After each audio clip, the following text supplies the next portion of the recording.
Electral break के बाद अब चल पड़े हैं मर्दाना से। वो गुफा वगैरह सब देखने के बाद मर्दाना से निकल पड़े, इलेक्ट्रॉल ब्रेक लिया और अब आएगा गांव अगला नगावा 2.25 किलोमीटर पे, और उसके 6 किलोमीटर 7 किलोमीटर आगे भटियान सियाराम बाबा का स्थान।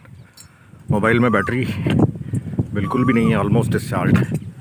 नर्मदे हर बैटरी ऑलमोस्ट डिस्चार्ज है और कितना वीडियो बना पाऊँगा पता नहीं। इसके बाद की क्लिप देखता हूँ और कोई ढंग का कुछ ऐसा दिखाई दिया दिखाने लायक, तो उसके लिए बैटरी बचाना है, तो इसको ऑफ करके रख दूँगा। सियाराम बाबा के आश्रम से 3 किलोमीटर दूर भीलट बाबा का मंदिर। भीलट बाबा नाग देवता है। जैसे बहुत सारी कहानियों में होता है, ऐसे ही भीलट बाबा की कहानियों में भी है, पौराणिक कहानियों की तरह, कि कोई राजा और रानी थे, उनकी कोई संतान नहीं थी और वो शिव भक्त थे। तो भगवान शिव ने उनको प्रसन्न होकर वरदान दिया कि तुम्हारे भाग्य में तो संतान नहीं है, लेकिन फिर भी मेरे आशीर्वाद से तुम्हारी संतान होगी।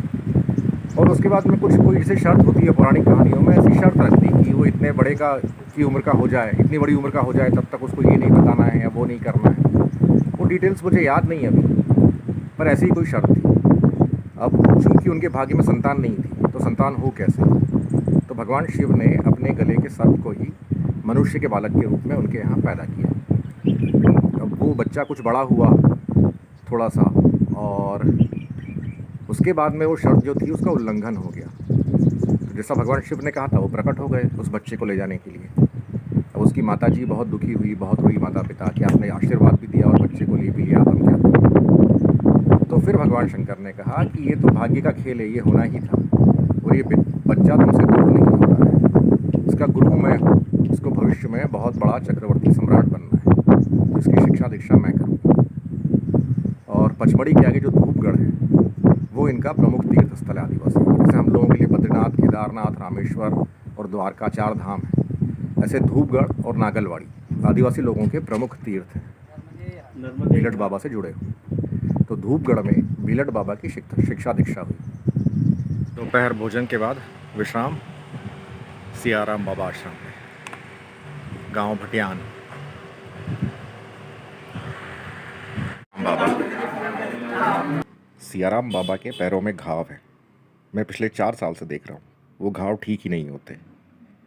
मैं भी एक ऑइंटमेंट दे के आया, पर इस बार परिक्रमा में वहाँ के भंडारी महाराज श्री पूनम भाई से पता चला कि बाबा के पैरों के घाव इसलिए ठीक नहीं होते कि बाबा सुबह सुबह जब मैया में स्नान के लिए उतरते हैं तो मछलियाँ उनके घाव की वजह से पैरों की चमड़ी और मांस खाने आ जाती है।